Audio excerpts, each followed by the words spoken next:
Capítulo 3.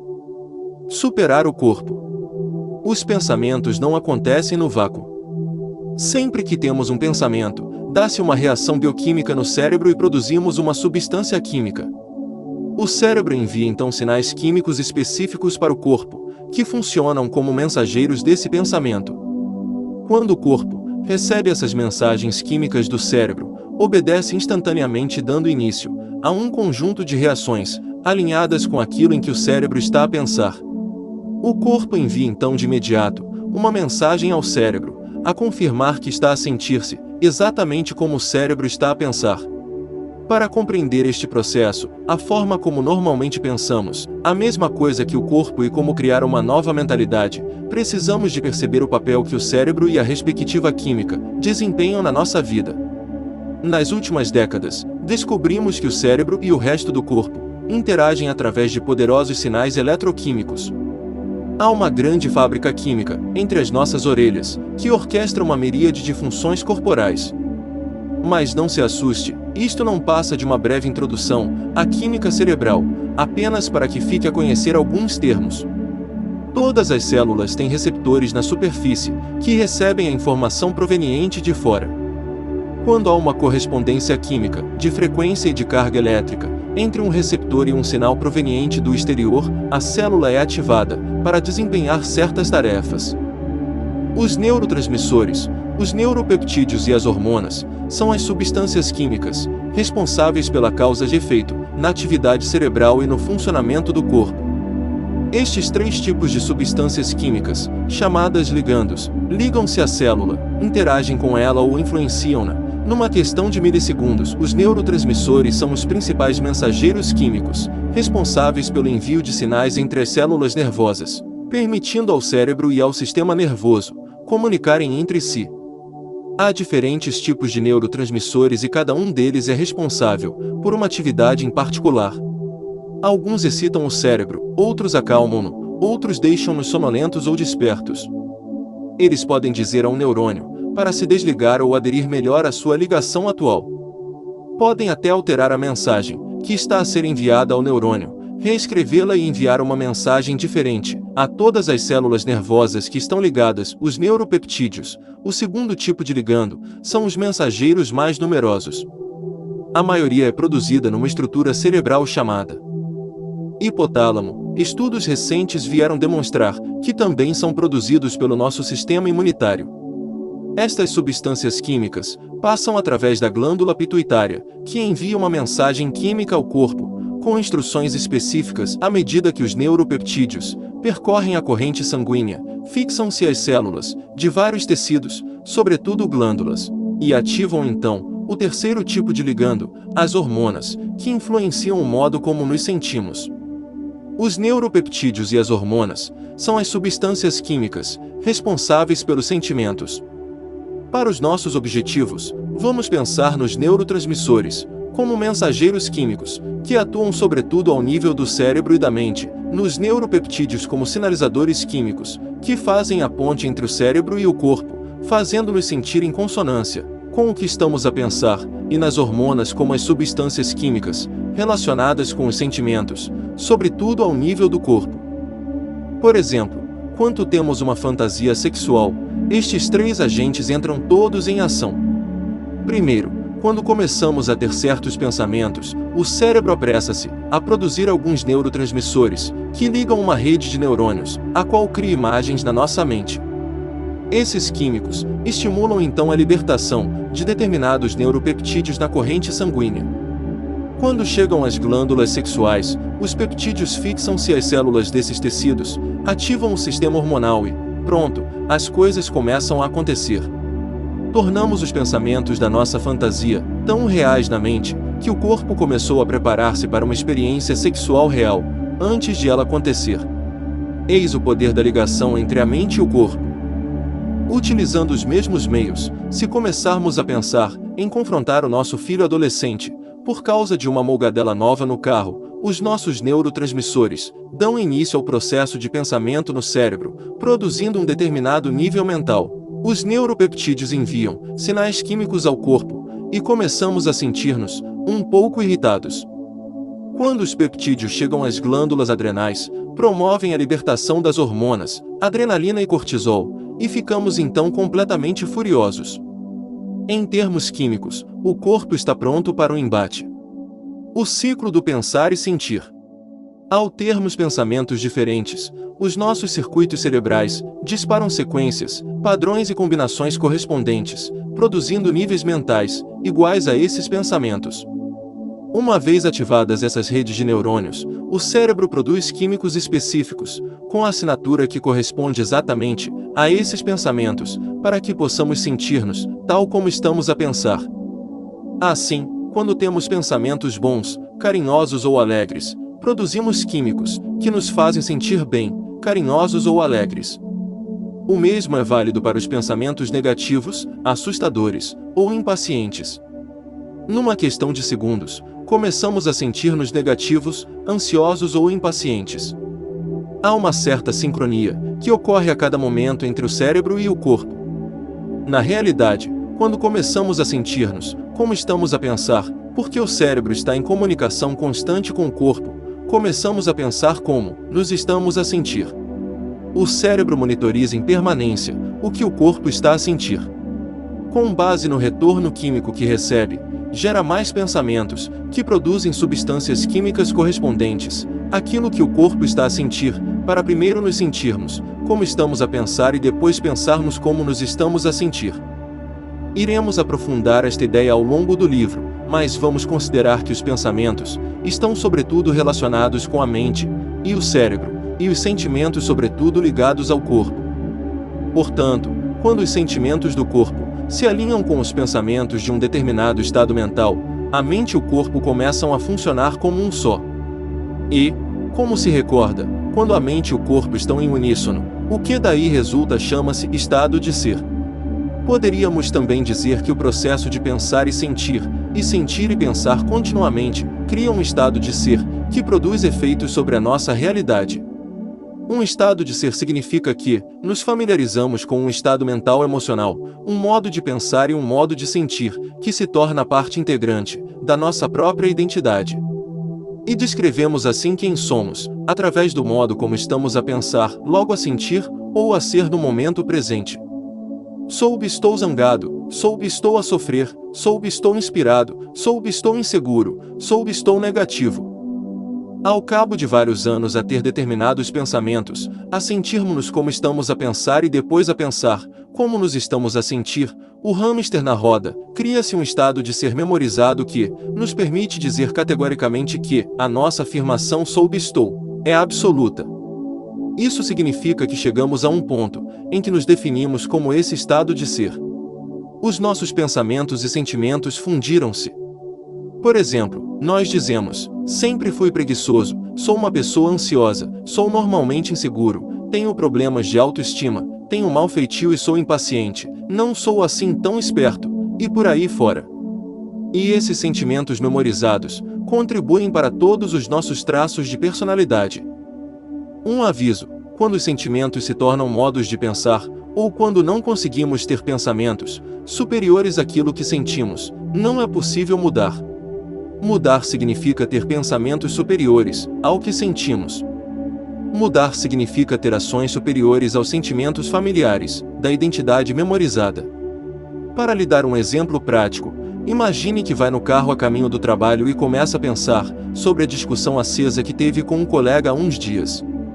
À medida que evoca pensamentos associados a essa pessoa e a essa experiência particular, o seu cérebro começa a libertar substâncias químicas que circulam por todo o corpo. Depressa começa a sentir-se exatamente como estava a pensar. E é provável que fique furioso.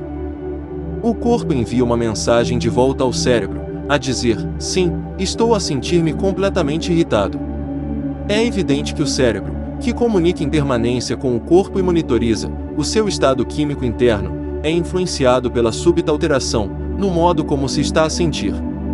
Consequentemente, começa a pensar de modo diferente.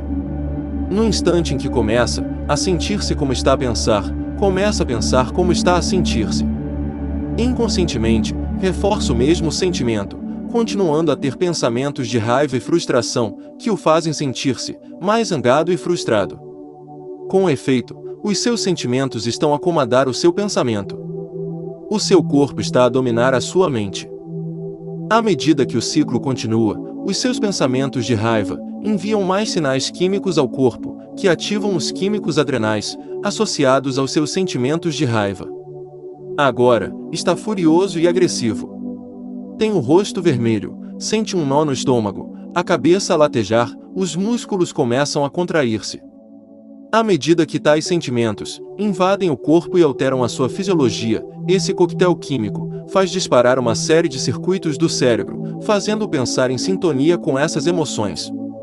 Agora, está a criticar duramente o seu colega, na privacidade da sua mente. Indignado, evoca uma lista de acontecimentos do passado, que confirmam a sua fúria atual, elaborando mentalmente uma carta onde expõe todas as reclamações que sempre quis apresentar. Na sua mente, já a enviou para o chefe, antes mesmo de chegar ao emprego. Sai do carro meio atordoado e louco de fúria, capaz de cometer um homicídio. É a imagem viva de uma pessoa furiosa, e tudo isso começou com um simples pensamento. Nesse momento, parece-lhe impossível ter pensamentos superiores ao que está a sentir, é por isso que é tão difícil mudar. O resultado dessa comunicação cíclica entre o cérebro e o corpo é a tendência para reagir de forma previsível a esse tipo de situação. Criamos padrões dos mesmos pensamentos e sentimentos familiares, comportamos-nos inconscientemente, de modo automático e ficamos reféns dessas rotinas. É assim que o ser químico funciona. A mente controla o corpo? Ou é o corpo que controla a mente? Por que é tão difícil mudar? Imagine que a sua mãe adorava sofrer e que, através de uma observação prolongada, constatou inconscientemente que esse padrão de comportamento lhe permitia obter o que ela queria da vida. Vamos ainda supor que passou por algumas experiências difíceis na sua própria vida, que lhe trouxeram também algum sofrimento. Essas memórias continuam a provocar uma reação emocional, centrada numa pessoa específica, num lugar particular e num momento determinado da sua vida. Já pensou muitas vezes no passado e, ainda assim, essas memórias regressam com facilidade, até de forma automática. Imagine agora que, durante mais de 20 anos, pensou e sentiu, sentiu e pensou, no sofrimento. Na verdade, já não é preciso pensar nesse acontecimento do passado para criar esse sentimento. Parece não ser capaz de pensar ou agir de outra maneira, a não ser como sempre se sentiu. Já memorizou o sofrimento, através dos seus pensamentos e sentimentos recorrentes, não só os que estão relacionados com esse acontecimento, mas também com outros acontecimentos da sua vida. Os pensamentos acerca de si próprio e da sua vida tendem a ser matizados por sentimentos de vitimização e autocomiseração. A repetição dos mesmos pensamentos e sentimentos que alimentou, durante mais de 20 anos, condicionou o seu corpo para se lembrar do sentimento de sofrimento, sem grande raciocínio consciente. Isso já lhe parece uma coisa completamente natural e normal. É essa a sua maneira de ser. E sempre que tenta mudar qualquer coisa em si próprio, é como se voltasse sempre ao ponto de partida. Volta a ser a mesma pessoa. O que a maioria das pessoas não sabe é que, quando pensam numa experiência com uma forte carga emocional, fazem no cérebro disparar exatamente as mesmas sequências e padrões do passado, estão a ativar ligações ao passado, reforçando esses circuitos cerebrais, ao criarem mais redes neurais. Estão também a fazer duplicar as mesmas substâncias químicas no cérebro e no corpo, em graus variáveis, como se estivessem a reviver nesse instante o mesmo acontecimento. Esses químicos começam a treinar o corpo para memorizar ainda mais essa emoção. Os resultados químicos desse ciclo de pensar e sentir, bem como os neurônios a dispararem, em conjunto e a ligarem-se entre si, condicionam a mente e o corpo a adotar um conjunto finito de programas automáticos. Somos capazes de reviver repetidamente um acontecimento do passado, talvez até milhares de vezes ao longo da vida. É essa repetição inconsciente que treina o corpo para se lembrar, tanto ou melhor do que a mente consciente, desse estado emocional. Quando o corpo se lembra melhor do que a mente consciente, ou seja, quando o corpo é a mente, chamamos a isso um hábito. Os psicólogos dizem que, quando chegamos a meio dos 30, a nossa identidade ou personalidade está completamente formada. Isto significa que aqueles que têm mais de 35 anos já memorizaram um conjunto selecionado de comportamentos, atitudes, convicções, reações emocionais, hábitos, aptidões, memórias associativas, respostas condicionadas e percepções, que passaram a estar inconscientemente programadas dentro de nós. Esses programas controlam-nos, porque o corpo se tornou a mente. Portar-nos da mesma maneira, acreditar nos mesmos dogmas e ter as mesmas percepções da realidade. Cerca de 95% de quem somos ao atingirmos a meia-idade 10 é uma série de programas subconscientes, que se tornaram automáticos. Conduzir, lavar os dentes, comer demasiado quando estamos sob pressão, preocuparmos-nos com o futuro, julgar os amigos, queixarmos-nos da vida, culpar os pais, não acreditar em nós próprios e insistir em sermos infelizes crônicos, entre muitos outros. Muitas vezes, só estamos aparentemente acordados. Uma vez que o corpo se torna a mente subconsciente, é fácil de perceber quando isso acontece. A mente consciente deixa de ter muito a ver com o nosso comportamento. No momento em que temos um pensamento, sentimento ou reação, o corpo aciona o piloto automático. Tornamo-nos inconscientes. Vejamos o exemplo de uma mãe, que está ao volante de um monovolume, e vai deixar os filhos na escola. Como é que ela é capaz de se orientar no trânsito, por fim às discussões dos miúdos, beber café, meter mudanças e ajudar o filho a assoar o nariz, tudo ao mesmo tempo? Muito à semelhança de um programa de computador, essas ações tornaram-se funções automáticas, que podem ser executadas com grande fluidez e simplicidade. O corpo da mãe faz tudo com grande competência, porque memorizou como executar todas aquelas ações, através de muita repetição. Ela deixou de ter raciocínio consciente sobre o modo como as executa, são habituais. Pense nisto, 5% da mente está consciente, a lutar contra os 95%, que estão a executar programas subconscientes automáticos. Memorizamos tão bem um conjunto de comportamentos, que nos tornamos um corpo-mente automático e habitual. Na verdade, quando o corpo memoriza um pensamento, uma ação ou um sentimento, ao ponto de o corpo ser a alma, quando a mente e o corpo são um só, estamos a ser, num estado de ser, a memória de nós próprios. E se 95% de quem somos aos 35 anos é um conjunto de programas involuntários, comportamentos memorizados e reações emocionais habituais, isso significa que passamos 95% do nosso dia inconscientes. Só estamos aparentemente acordados. Bolas! Logo, uma pessoa pode querer conscientemente ser feliz, saudável ou livre, mas a experiência de 20 anos de sofrimento e a libertação contínua das substâncias químicas da dor e da pena condicionaram subconscientemente o corpo a um estado habitual. Vivemos por hábito. Quando deixamos de ter consciência daquilo que estamos a pensar, daquilo que estamos a fazer ou a sentir, tornamo-nos inconscientes.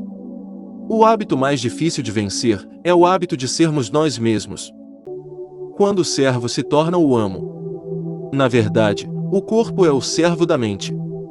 Daí que, se o corpo se tornar a mente, o servo torna-se o amo. E o antigo amo, a mente consciente, adormece.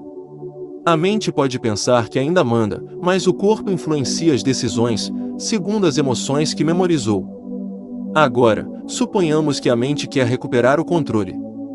O que é que o corpo vai dizer? Onde é que tu tens andado?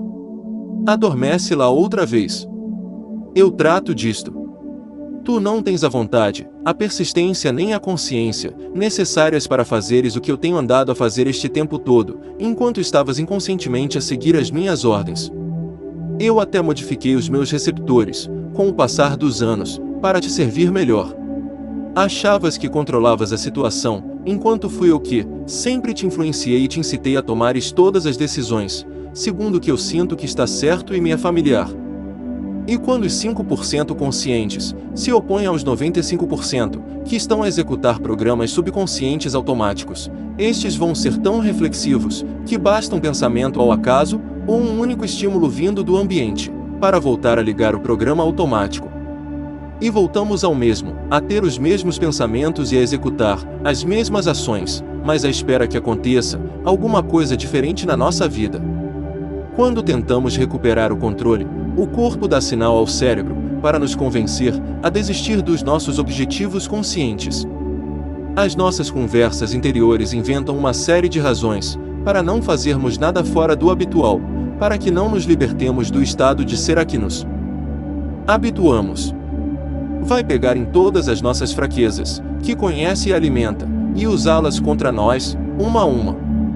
Criamos os piores cenários possíveis na nossa mente para não termos de ultrapassar esses sentimentos que já conhecemos.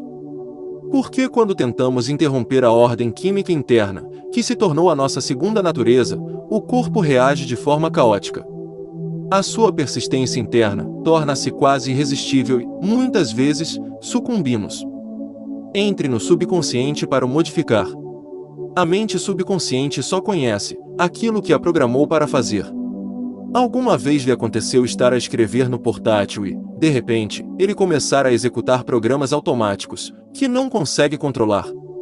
Quando tentamos usar a mente consciente para interromper os programas subconscientes automáticos armazenados no corpo, é como se estivéssemos a gritar com um computador que ficou descontrolado, a executar vários programas, enquanto se abrem janelas com mais conteúdos do que aqueles que conseguimos gerir. Ei! Para com isso! O computador nem sequer vai registrar o que lhe dizemos.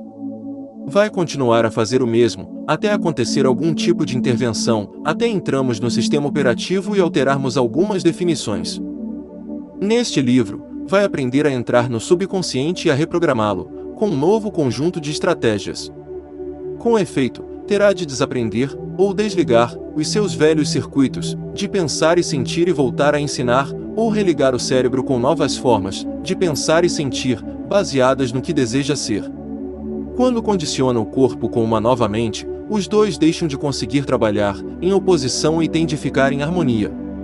É esse o objetivo da mudança, da autocriação. Culpado até se provar a inocência. Vamos recorrer a um exemplo da vida real, para ilustrar o que acontece quando decidimos libertar-nos de um qualquer estado emocional memorizado e mudar a nossa mente. Acredito que todos nos conseguimos identificar com um estado de ser comum, a culpa. Vou, por isso, utilizá-la para ilustrar em termos práticos de que forma este ciclo de pensar e sentir funciona contra nós. Vamos depois identificar alguns dos esforços que o sistema cérebro-corpo vai fazer para manter o controle e preservar esse estado de ser negativo. Imaginemos que nos sentimos frequentemente culpados por um ou outro motivo. Se alguma coisa correr mal numa relação, uma simples falha de comunicação, o outro que descarrega injustamente a fúria em cima de nós, ou outra coisa qualquer, acabaremos por assumir as culpas e sentirmos-nos mal.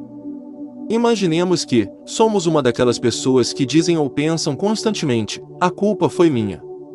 Ao cabo de 20 anos a fazer isso a nós próprios, sentimos-nos culpados e temos pensamentos automáticos de culpa. Criamos um ambiente de culpa para nós próprios. Há outros fatores que contribuem para isso, mas, para já, vamos restringir-nos a esta ideia de que o nosso estado de ser e o nosso ambiente foram criados pelos nossos pensamentos e sentimentos. Sempre que temos um pensamento de culpa, enviamos um sinal ao corpo para produzir as substâncias químicas específicas que formam o sentimento de culpa. Já fizemos o mesmo tantas vezes que as nossas células estão a nadar num mar de químicos de culpa. Os receptores das células adaptam-se para conseguirem receber e processar essa expressão química particular de culpa.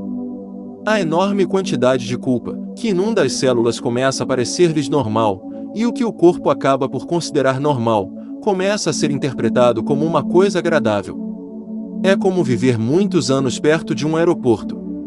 Uma pessoa habitua-se tanto ao barulho que deixa inconscientemente de ouvir, a menos que um avião passe mais baixo do que o costume, e o rugido dos motores seja tão mais alto que chama nossa atenção. Com as nossas células, passa-se o mesmo.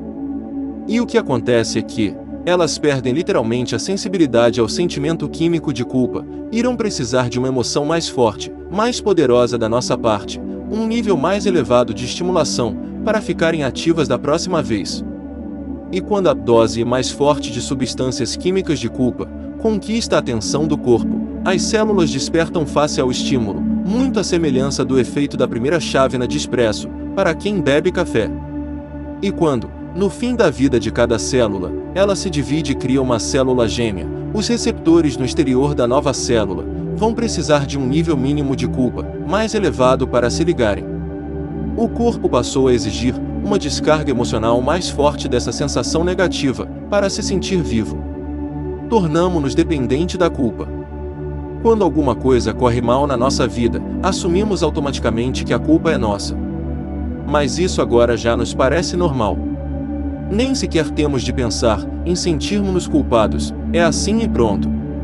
Não apenas a nossa mente não tem consciência de como exprime o estado de culpa através das nossas palavras e ações, como também o corpo quer sentir o nível de culpa a que se acostumou, porque foi para isso que o treinamos. Inconscientemente, sentimos-nos culpados a maior parte do tempo, e o corpo torna-se a mente da culpa. Só quando, por exemplo, um amigo nos diz que não precisávamos de ter pedido desculpa ao empregado da loja por nos ter dado troco errado, é que nos apercebemos de como esse aspecto da nossa personalidade se tornou tão intrusivo. Digamos que isso faz desencadear um daqueles momentos de lucidez, uma epifania, e pensamos, ele tem razão. Por que é que estou sempre a pedir desculpa? Por que é que eu assumo a responsabilidade pelos erros dos outros? Depois de refletirmos sobre o fato de nos declararmos culpados constantemente, pensamos, hoje, vou parar de me culpar e de arranjar desculpas para as atitudes incorretas dos outros. Vou mudar. Graças a essa decisão, não voltamos a ter os mesmos pensamentos que produzem os mesmos sentimentos, e vice-versa. E se vacilarmos, recordamos que prometemos a nós próprios parar e lembramo-nos da nossa intenção. Passadas 2 horas, sentimos-nos muito bem conosco. Uau! Isto está mesmo a resultar. Infelizmente, as células do nosso corpo não se estão a sentir assim tão bem. Com os anos, treinamo-las para exigirem mais moléculas de emoção, neste caso, de culpa, de modo a satisfazer as suas necessidades químicas. Treinamos o corpo para viver como uma continuidade química memorizada, mas agora estamos a interrompê-la, negando as suas necessidades químicas e contrariando os programas subconscientes. O corpo torna-se dependente da culpa ou de qualquer outra emoção, tal como sucederia se ficássemos dependentes de uma droga. A princípio, só precisamos de um pouco da emoção, droga para o satisfazer. Depois, o corpo fica viciado e torna-se insensível, e as células exigem mais e mais dessa emoção para voltarem a sentir-se como dantes. Tentar alterar o nosso padrão emocional é como passar por uma cura de desintoxicação. Quando as células deixam de receber os sinais habituais do cérebro em relação à sensação de culpa, começam a exprimir preocupação. Antes, o corpo e a mente trabalhavam em conjunto para produzir esse estado de ser chamado culpa. Agora, já não estamos a pensar e a sentir e a pensar da mesma maneira. A nossa intenção é produzir mais pensamentos positivos, mas o corpo continua acelerado para produzir sentimentos de culpa baseados em pensamentos de culpa. Pense neste fenômeno como uma espécie de linha de montagem altamente especializada. O cérebro programou o corpo para receber uma peça que se vai encaixar num conjunto maior. De repente, enviam-lhe outra peça que não encaixa no espaço, onde antes cabia a velha peça culpada. Soa o alarme e todo o funcionamento é interrompido. As células estão sempre à espreita do que está a acontecer no cérebro e na mente. O corpo é o melhor leitor da mente que existe. Por isso, todas interrompem o que estavam a fazer, olham para cima, para o cérebro, e pensam: o que é que tu estás a fazer aí em cima? Insististe em ser culpado e nós cumprimos fielmente as tuas ordens durante anos. Memorizamos subconscientemente um programa de culpa a partir dos teus pensamentos e sentimentos repetitivos. Modificamos os nossos receptores para refletirmos a tua mente, modificamos a nossa química para te poderes sentir automaticamente culpado. Mantivemos a tua ordem química interna, independentemente das circunstâncias exteriores da tua vida. Estamos tão habituadas à mesma ordem química que o teu novo estado de ser nos parece desconfortável, não nos é familiar. Queremos o que nos é familiar, o que é previsível e que nos parece natural. De repente, queres mudar? Não podemos aceitar isso. Então, as células juntam-se e dizem: vamos mandar uma mensagem de protesto ao cérebro. Mas temos de ser sorrateiras, porque queremos que ele pense que é o responsável por estes pensamentos. Não queremos que perceba que eles provêm de nós. As células começam a enviar uma mensagem urgente, pela medula espinal diretamente, para a superfície do cérebro racional. Eu chamo-lhe a via rápida, porque a mensagem entra diretamente no sistema nervoso central, numa questão de segundos. Ao mesmo tempo que isso está a acontecer, a química do corpo, a química da culpa, atinge um nível mais baixo, porque não estamos a pensar e agir do mesmo modo. Essa quebra não passa despercebida. Um termostato localizado no cérebro, chamado hipotálamo, também envia um alarme a dizer: os valores químicos estão a cair. Temos de produzir mais. O hipotálamo envia um sinal para o cérebro racional, para voltar ao estado habitual de antes. Esta é a via lenta, pois os químicos levam mais tempo a circular, através da corrente sanguínea. O corpo quer que voltemos ao nosso ser químico memorizado, por isso influencia-nos, levando-nos a pensar de modo familiar e rotineiro. Estas respostas celulares, da via rápida e da via lenta, ocorrem em simultâneo.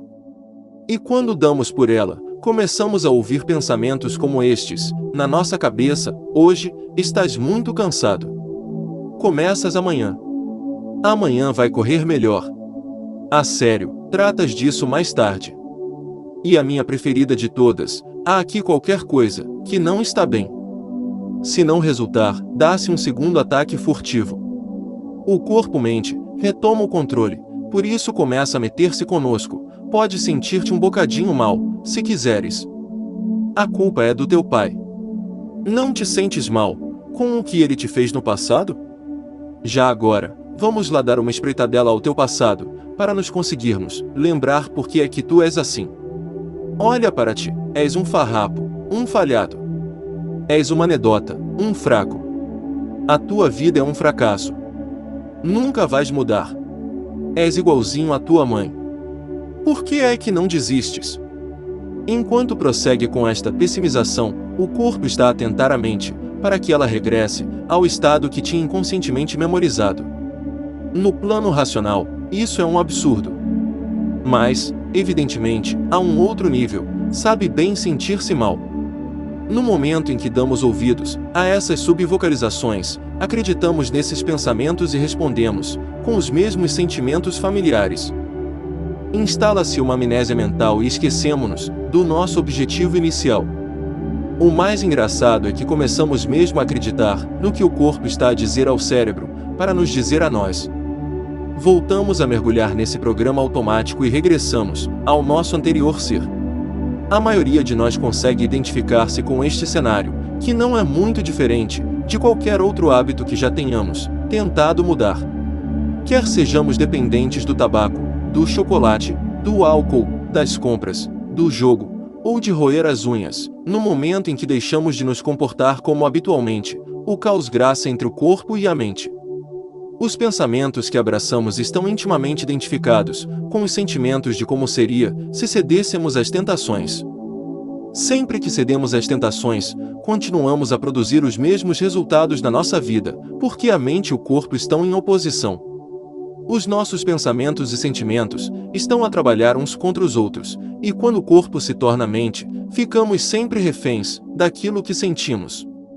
Enquanto continuarmos a utilizar os sentimentos familiares como barômetro, como retorno do nosso esforço de mudança, havemos sempre de desistir da grandeza. Nunca seremos capazes de ter pensamentos superiores ao nosso ambiente interior. Nunca seremos capazes de ver um mundo de resultados possíveis, para além daqueles negativos que tivemos no passado. Os nossos pensamentos e sentimentos têm esse enorme poder sobre nós. A ajuda está à distância de um pensamento. O passo seguinte para acabar com o hábito de sermos os mesmos de sempre é compreender a importância de pôr a mente e o corpo a trabalhar em conjunto para quebrarem a continuidade química do nosso estado de ser culpado, envergonhado, colérico e deprimido.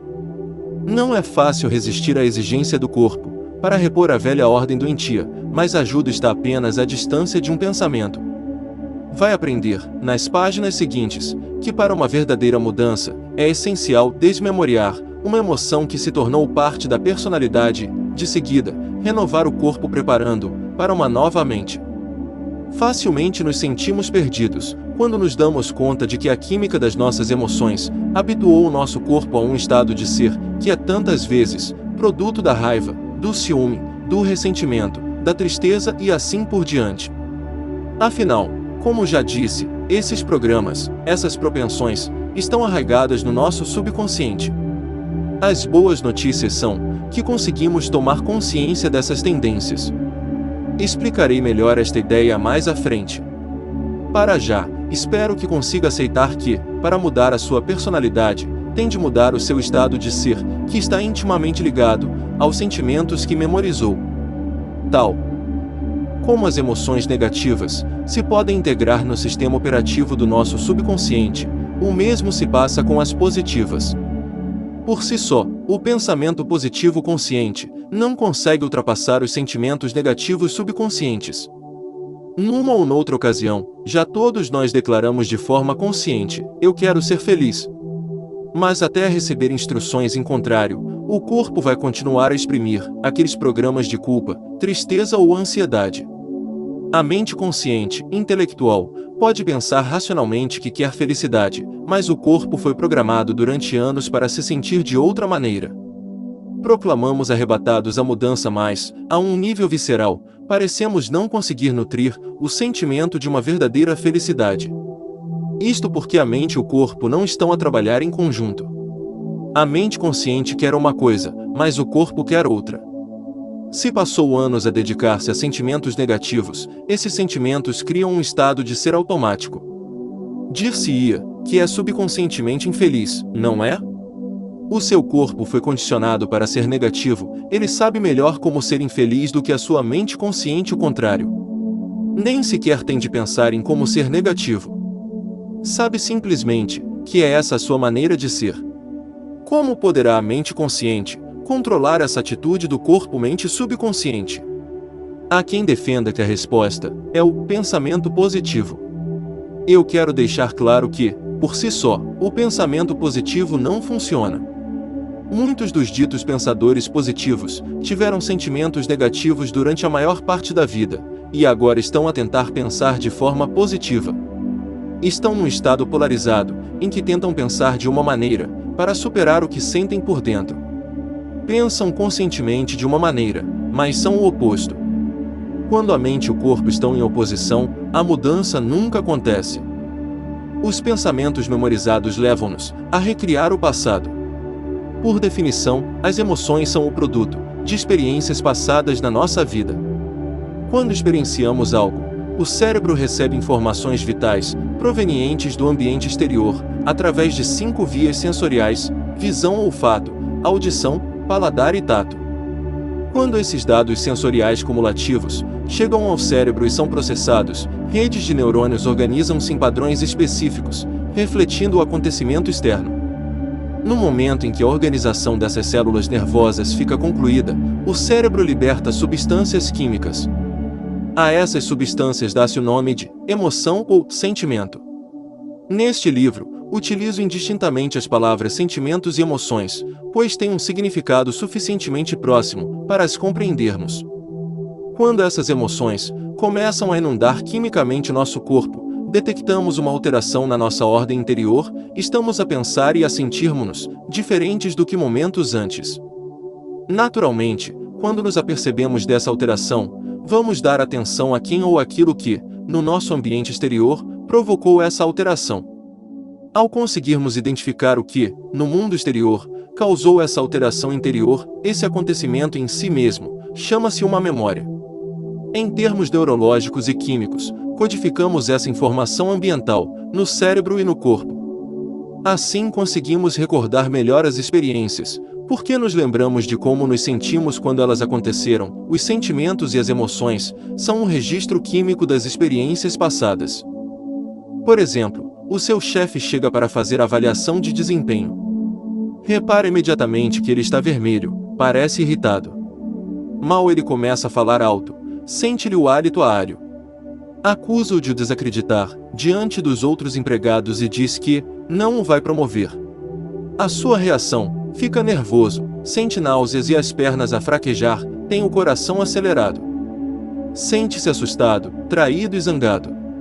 Todas as informações sensoriais cumulativas, tudo o que está a cheirar, a ver, a sentir e a ouvir, estão a alterar o seu estado interior. Associa essa experiência interna a uma mudança na forma como se sente interiormente, e isso marca-o emocionalmente. Volta para casa e revive repetidamente a experiência na sua mente. Sempre que o faz, recorda o olhar intimidante do chefe, como gritou consigo, o que disse e até como cheirava. Sente novamente medo e raiva, produz as mesmas substâncias químicas no cérebro e no corpo, como se a conversa com o chefe ainda estivesse a decorrer. Como o corpo acredita que está a viver o mesmo acontecimento repetidas vezes, está a levá-lo a viver no passado. Vamos aprofundar um pouco este exemplo. Pensemos no corpo como a mente inconsciente, ou como um servo imparcial que recebe ordens da consciência. Ele é tão imparcial que não distingue as emoções que são criadas a partir de experiências do mundo exterior e aquelas que são fabricadas no mundo interior através do pensamento. Para o corpo, são a mesma coisa. E se este ciclo de pensar e sentir que foi traído se mantiver durante anos a fio? Se continuar agarrado a essa experiência com o chefe, ou a reviver aqueles sentimentos familiares, dia após dia, estará constantemente a enviar sinais químicos ao corpo, que ele associa ao passado. Esta continuidade química engana o corpo e falo, crer que continua no passado, pelo que continua a reviver a mesma experiência emocional. Quando os pensamentos e os sentimentos que foram memorizados obrigam constantemente o corpo a estar no passado, podemos dizer que o corpo se torna uma memória do passado. Se há anos que esses sentimentos memorizados de traição conduzem os seus pensamentos, o seu corpo tem vivido no passado 24 horas por dia, 7 dias por semana, 52 semanas por ano. Com o tempo, fica preso ao passado. Já sabe que, quando recria repetidamente as mesmas emoções até não conseguir gerar pensamentos maiores do que aquilo que sente, os seus sentimentos tornam-se expressão do seu pensamento. E uma vez que seus sentimentos são um registro de experiências anteriores, está a pensar no passado. E segundo a lei quântica, está a criar mais passado. Conclusão: a maioria de nós vive no passado e resiste a viver num futuro novo. Por quê? O corpo está tão habituado a memorizar os registros químicos das nossas experiências passadas, que fica apegado a essas emoções. De uma forma muito concreta, ficamos viciados nesses sentimentos familiares. Assim, quando queremos olhar para o futuro e sonhar com novas perspectivas e horizontes audazes na nossa realidade não muito distante, o corpo, cuja moeda de troca são os sentimentos, resiste à súbita mudança de direção. Concretizar essa viragem é o grande desafio da mudança pessoal. Muitas pessoas lutam por criar um destino novo, mas veem-se incapazes de vencer as memórias passadas do que acham que são. Ainda que ansiemos por aventuras desconhecidas e sonhemos com possibilidades novas, num futuro próximo, parece que somos forçados a revisitar o passado. Os sentimentos e as emoções não são uma coisa má. São o produto da experiência. Mas se revivemos sempre os mesmos, não conseguimos abraçar novas experiências. Certamente conhece alguém que parece estar sempre a falar-nos de bons velhos tempos? Na realidade, o que essas pessoas estão a dizer é: não há nada de novo na minha vida que me estimule, por isso, tenho de me evidenciar com alguns momentos de glória do passado. Se acreditamos que os nossos pensamentos têm um papel no nosso destino, então, como criadores, muitos de nós estão simplesmente a andar em círculos. Controlar o nosso ambiente interior, um mito genético. Até agora, ao discutir de que forma o modelo quântico da realidade se relaciona com a mudança, falei sobretudo das nossas emoções, do cérebro e do corpo. Já vimos que é fundamental superarmos os pensamentos e sentimentos recorrentes que o corpo memoriza, se quisermos acabar com o hábito de sermos os mesmos de sempre. Outro aspecto fundamental para acabar com esse hábito prende-se com a nossa saúde física. E as questões de saúde estão, certamente, na linha da frente do que a maioria de nós quer mudar na sua vida.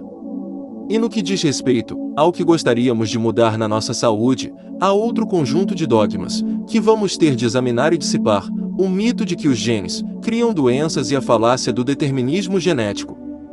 Vamos também conhecer uma perspectiva científica, que pode ser nova para si, chamada epigenética, o controle dos genes a partir do exterior da célula, ou, mais concretamente, o estudo das alterações da função genética, que ocorrem sem haver alterações na sequência do ADN. Tal como conseguimos criar novas experiências para nós próprios, como fez a minha filha, também conseguimos controlar uma parte muito importante da nossa vida, aquilo que vulgarmente consideramos o nosso destino genético. À medida que avançarmos, verá que é crucial saber alguma coisa sobre os seus genes e o que os leva ou não a exprimirem-se, para compreender por que motivo tem de mudar a partir do seu interior. A doutrina científica costumava afirmar que os nossos genes eram responsáveis pela maior parte das doenças. Até que, há cerca de 2 décadas, a comunidade científica reconheceu informalmente que estava enganada e anunciou que o ambiente, ao ativar e desativar determinados genes, é o principal fator causal de doença. Sabemos hoje que menos de 5% das doenças atuais são provenientes de perturbações monogenéticas, como a doença de Tay-Sachs e a coreia de Huntington, ao passo que cerca de 95% das doenças estão relacionadas com o estilo de vida, o estresse crônico e fatores tóxicos do ambiente. Contudo, os fatores do ambiente exterior são apenas uma parte da questão. O que explica que 2 pessoas possam ser expostas às mesmas condições ambientais tóxicas, mas só uma delas fique doente? Como é possível alguém que sofre de distúrbio de personalidade múltipla ter uma alergia grave a qualquer coisa numa das personalidades, ao passo que a outra personalidade desse mesmo corpo pode ser imune ao mesmo antígeno ou estímulo? Estando quase sempre expostos a agentes patogênicos, por que não andam os profissionais de saúde constantemente doentes? Há também numerosos estudos de caso que documentam gêmeos idênticos, que partilham os mesmos genes, com experiências distintas em matéria de saúde e longevidade. Por exemplo, se ambos partilhavam o mesmo histórico familiar de uma determinada doença, por que é que essa doença se manifestou muitas vezes num dos gêmeos, mas não no outro? Genes iguais, desenlaces diferentes. Em todos estes casos, será possível a pessoa que permanece saudável ter uma ordem interna vital, de tal forma coerente e equilibrada que, mesmo quando seu corpo está exposto aos mesmos perigos ambientais exteriores, esse mundo exterior não tem qualquer efeito sobre a expressão genética e, portanto, nem sequer envia sinais aos genes para desenvolverem doenças? É certo que o ambiente exterior influencia o nosso ambiente interior. Conseguiremos, porém, ao alterarmos o nosso estado de ser interior, ultrapassar os efeitos de um ambiente gerador de estresse ou tóxico para que determinados genes não sejam ativados? Podemos não conseguir controlar todas as condições do nosso ambiente exterior, mas é certo que temos uma palavra a dizer no que toca ao controle do nosso ambiente interior. Os genes, memórias do ambiente do passado. Para explicar como podemos controlar o nosso ambiente interior, tenho de falar um pouco acerca da natureza dos genes, que são expressos quando as células fabricam determinadas proteínas, que são os pilares de construção da vida. O nosso corpo é uma fábrica de proteínas. As células musculares produzem proteínas musculares, chamadas actina e miosina. As células cutâneas produzem proteínas cutâneas chamadas colágeno e elastina, e as células do estômago produzem proteínas digestivas chamadas enzimas. A maioria dos órgãos produz proteínas, o que acontece através dos genes. Expressamos determinados genes, através de certas células, que produzem proteínas específicas. A maior parte dos organismos adapta-se às condições do seu meio ambiente, através de modificações genéticas graduais. Por exemplo, quando um organismo enfrenta condições ambientais difíceis, como temperaturas extremas, predadores perigosos, presas rápidas, ventos destruidores, correntes fortes, e assim por diante, é obrigado a ultrapassar os aspectos adversos do seu mundo, para conseguir sobreviver. Uma vez que os organismos registram essas experiências, nas suas ligações cerebrais e nas emoções corporais, eles sofrem alterações com o tempo. Se os leões caçam presas, que são mais rápidas do que eles, Ao envolverem-se ativamente nas mesmas experiências, durante gerações consecutivas, eles acabam por desenvolver pernas mais compridas, dentes mais afiados ou corações maiores. Todas essas alterações são o resultado dos genes, a produzir proteínas que modificam o corpo, para que se adapte ao seu ambiente. Fiquemo-nos pelo mundo animal para observarmos como isto funciona, em termos de adaptação ou evolução. Um grupo hipotético de mamíferos migra para um ambiente com uma temperatura que varia entre os 25 graus negativos e os 5 graus centígrados. Após muitas gerações a viver em condições de frio extremo, os genes desses mamíferos são levados a produzir uma nova proteína, que produz pelo mais espesso e em maior quantidade. O cabelo e o pelo são proteínas. Numerosas espécies de insetos desenvolveram a capacidade de se camuflarem. Algumas das que vivem em árvores, ou noutros tipos de vegetação, adaptaram-se de forma a parecerem galhos ou espinhos, o que lhes permite passar despercebidos aos pássaros. O camaleão é provavelmente o maior dos camuflados que deve à sua capacidade de mudar de cor a expressão genética das proteínas. Nesses processos, os genes codificam as condições do mundo exterior. É a evolução, certo? A epigenética sugere que podemos enviar sinais aos nossos genes para reescrevermos o nosso futuro. Os nossos genes são tão mutáveis como o nosso cérebro. A investigação mais recente no campo da genética demonstra que diferentes genes são ativados em momentos diferentes. Eles estão sempre em mudança e a ser influenciados. Há genes que dependem da experiência, sendo ativados sempre que há crescimento, cura ou aprendizagem. E há genes que dependem do estado comportamental, sendo influenciados por momentos de estresse, de estímulo emocional ou pelo sonho. Uma das áreas de investigação mais ativas hoje em dia é a epigenética, literalmente acima da genética, o estudo de como o ambiente controla a atividade genética. A epigenética contraria o modelo genético convencional, que afirmava que o ADN controlava toda a vida e que a expressão genética ocorria no interior da célula. Esta velha perspectiva condenava-nos a um futuro previsível em que o nosso destino era refém da nossa herança genética, e toda a vida celular estava pré-determinada, à semelhança do fantasma na máquina. Na verdade, as modificações epigenéticas da expressão do ADN podem ser passadas às gerações seguintes. Mas como podem elas ser passadas, se o código do ADN fica igual? Embora a explicação científica saia do âmbito deste livro, podemos utilizar uma analogia. Vamos comparar uma sequência genética a uma planta de uma casa. Imagine que temos a planta de uma casa e a digitalizamos para o computador. Depois, com recurso ao Photoshop, podemos alterar o seu aspecto no ecrã, modificando várias características, sem modificar a planta. Podemos, por exemplo, alterar a expressão das variáveis, como a cor, o tamanho, a escala, as dimensões, os materiais e assim sucessivamente.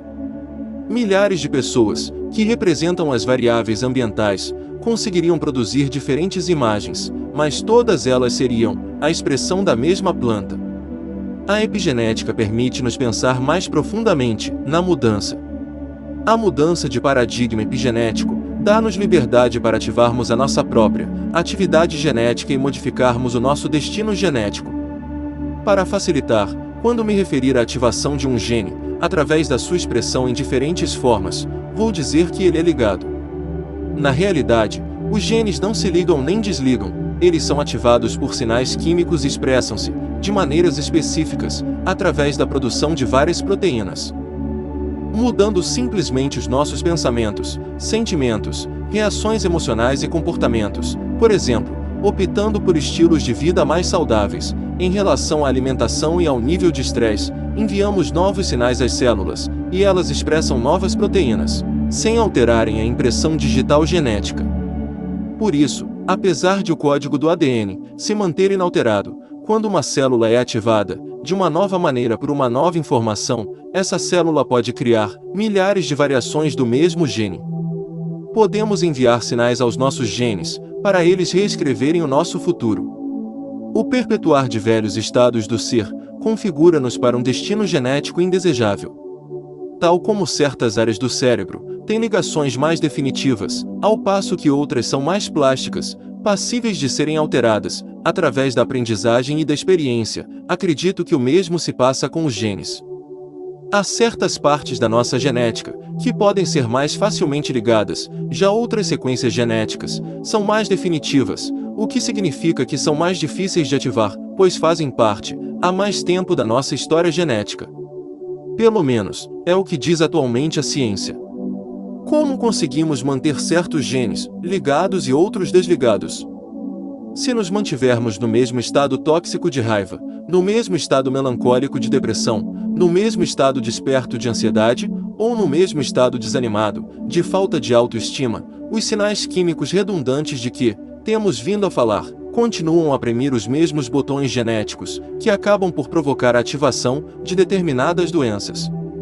Na realidade, as emoções geradoras de estresse, como verá, puxam o gatilho genético, desregulando as células. Desregulação refere-se ao enfraquecimento de um mecanismo de regulação fisiológica e dando origem a doenças. Quando pensamos e nos sentimos da mesma maneira durante a maior parte da nossa vida e memorizamos estados de ser familiares, o nosso estado químico interno ativa sempre os mesmos genes, o que significa que estamos sempre a produzir as mesmas proteínas. Mas o corpo não se consegue adaptar a essas solicitações sucessivas e começa a ceder. Se continuarmos a fazer o mesmo durante 20 ou 30 anos, os genes começam a ficar gastos e a produzir proteínas piores. O que quero dizer com isto? Pense no que acontece quando envelhecemos. A nossa pele perde a firmeza porque o colágeno e a elastina começam a ser feitos com proteínas de qualidade inferior. O que acontece aos nossos músculos? Atrofiam. Pois bem, isso não é surpresa nenhuma, já que a actina e a miosina são, também elas, proteínas. Eis uma analogia. Quando se fabrica uma peça metálica de um carro, ela é produzida num molde. Cada vez que o molde é utilizado, é sujeito a determinadas forças, incluindo o calor e a fricção, que o vão desgastando. Como deve calcular, as peças dos automóveis são construídas com níveis de tolerância muito baixos, ou seja, a variação permitida das dimensões de uma peça. Com o tempo, esse molde fica gasto a ponto de começar a produzir peças que não se encaixam corretamente nas outras. Com o corpo acontece algo semelhante. Em resultado do estresse, ou do hábito de estar repetida e constantemente zangado, assustado, triste e assim por diante, o ADN utilizado pelos peptídeos na produção de proteínas começa a funcionar mal. Qual é o impacto genético de insistirmos na rotina e nas condições familiares, ou seja, de criarmos as mesmas reações emocionais, fazendo as mesmas coisas, tendo os mesmos pensamentos, vendo as mesmas pessoas e memorizando as nossas vidas num padrão previsível? Estamos a caminhar para um destino genético indesejável, ficamos presos nos mesmos padrões das gerações anteriores, que foram confrontadas com as mesmas situações ou outras semelhantes. Se nos limitarmos a reviver as nossas memórias emocionais do passado, estamos destinados ao mesmo fim previsível. O nosso corpo vai começar a criar as mesmas condições genéticas que as gerações anteriores enfrentaram. Logo, o corpo vai permanecer igual, enquanto nos sentirmos da mesma forma, dia após dia. E se a ciência nos diz que é o ambiente que envia sinais para os genes envolvidos na evolução, o que acontece se o nosso ambiente nunca muda? E se memorizamos as mesmas condições do nosso mundo exterior e estamos a viver segundo os mesmos pensamentos, os mesmos comportamentos e os mesmos sentimentos? E se tudo na nossa vida fica na mesma? Acabou de aprender que o ambiente externo envia sinais químicos aos genes através das emoções de uma determinada experiência. Então, se as nossas experiências não mudarem, os sinais químicos que são enviados para os genes não mudam. Não há informação nova proveniente do mundo exterior a chegar às células. O modelo quântico afirma que podemos enviar emocionalmente sinais para o corpo e começarmos a alterar uma cadeia de acontecimentos genéticos, sem termos primeiro qualquer experiência física real correlacionada com essa emoção. Não temos de ganhar a corrida, a loteria ou ser promovidos, antes de experimentarmos as emoções desses acontecimentos. Recorde que podemos criar uma emoção só com o pensamento. Podemos sentir felicidade ou gratidão antes do ambiente, a um tal ponto que o corpo começa a acreditar que já está nesse acontecimento. Consequentemente, podemos enviar sinais aos nossos genes para produzirem novas proteínas, de forma a alterar o nosso corpo e pô-lo à frente do ambiente presente. Poderão os estados mentais elevados produzir uma expressão mais saudável dos genes? Eis um exemplo de como podemos encontrar novas maneiras de enviar sinais a novos genes, quando começamos a abraçar emocionalmente um acontecimento futuro, antes de ele se ter manifestado. No Japão, foi realizado um estudo com o objetivo de se descobrir que efeito teriam os estados mentais de uma pessoa sobre uma doença. Os participantes eram 2 grupos de doentes com diabetes do tipo 2, todos eles dependentes de insulina. Lembre-se de que a maioria dos diabéticos são medicados com insulina para eliminar o açúcar, glicose, da corrente sanguínea e depositá-lo nas células, onde pode ser utilizado como energia. A quando da realização deste estudo, as pessoas envolvidas estavam a ser tratadas com comprimidos ou injeções de insulina, que as ajudavam a controlar os seus níveis elevados de açúcar. Foi medido o nível de açúcar no sangue em jejum a ambos os grupos, para criar um valor de referência. Depois, um dos grupos foi ver um espetáculo de comédia de 1 hora, enquanto o grupo de controle assistiu a uma palestra enfadonha. A seguir, todos os participantes tomaram uma refeição deliciosa, após a qual lhes foram novamente medidos os níveis de glicose no sangue. Havia uma discrepância significativa entre os indivíduos que assistiram ao espetáculo de comédia e os que viram a palestra monótona. Em média, os que assistiram à palestra registraram um aumento nos níveis de açúcar no sangue de 123 mg por decilitro, um valor suficientemente elevado que os obrigou a tomar insulina para não entrarem na zona de perigo. No grupo da comédia, que tinha passado 1 hora a rir, os valores de açúcar no sangue após a refeição subiram cerca de metade da média do outro grupo, ficando apenas ligeiramente acima dos valores normais. Inicialmente, os investigadores que conduziram a experiência pensaram que os participantes alegres tinham baixado os níveis de açúcar, contraindo os músculos abdominais e do diafragma enquanto se riam. Eles concluíram que, quando um músculo se contrai, utiliza energia, e a glicose é energia circulante. Mas a experiência foi mais longe. Eles examinaram as sequências genéticas dos indivíduos joviais e descobriram que esses diabéticos tinham alterado 23 expressões genéticas diferentes, unicamente através do riso suscitado pela comédia que assistiram. O seu estado mental elevado aparentemente fez o cérebro enviar novos sinais às células, ligando essas variações genéticas, que permitiram ao corpo começar naturalmente a regular os genes responsáveis pelo processamento do açúcar no sangue. As nossas emoções podem ligar algumas sequências genéticas e desligar outras, como ficou claramente demonstrado por este estudo. Simplesmente através do envio de um sinal ao corpo, na forma de uma nova emoção, os participantes sorridentes alteraram a sua química interna, alterando a expressão dos seus genes. Por vezes, uma alteração na expressão genética pode ser súbita e drástica.